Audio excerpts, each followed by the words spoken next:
it was, and Yiddish, and they managed to make Yiddish the norm. I don't know how they did. I really don't know how they, contrary to what a lot of other people were able to do, they just made it clear that we were not going to speak English, you know. And even though my cousin and I, my younger cousin, 18 months younger than me, we spoke English to each other, and then we would do the switching. I think that's why I became very good at code switching, because I discovered many years later that I was a linguistic anomaly, quote unquote. It was a good thing nobody told me when I was a kid, that I switched all the time back and forth from the more standard Yiddish accent of my mother to the Varshe accent of my father, back and forth when I spoke to them. So it was like this, but I don't know, and I cannot tell you what I spoke to both of them together.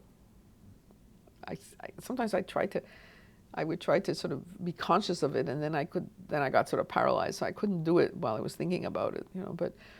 And my cousin as well. But we switched back and forth all the time. And I found out that years later that children don't usually do that. They don't usually have two accents. They pick one or the other, usually the mothers. But I didn't have either. I mean, that's not a universal rule. I know many exceptions, but in school, of course, in the Yiddish Volksschule that I went to here, we spoke, it was standard Yiddish that was mostly taught. The accent, that kind of accent. Not deep Litvak, but, you know. But my mother didn't speak deep Litvak because she had gone to school, you know. So even some other people I met from Vilna had a much more Litvak accent, and the people that came from Kovna had a much more Litvak accent, which I really, you know, like. The way Sam Casso speaks when you let him really loose, you know. And there aren't that many people left who speak like that. I think it's great.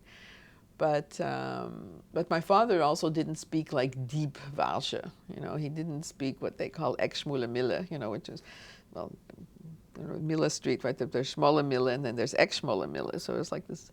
It's an expression that sort of means like the heavy duty, you know, Warsaw, deep Warsaw accent. He didn't speak that either because it had been leavened a little bit by his time that he spent with all these Litvakis, you know, in here. So he spoke, I mean, he had his Warsaw accent, but it wasn't that heavy, you know. Yach, he never said Yach, my father. He never said other things.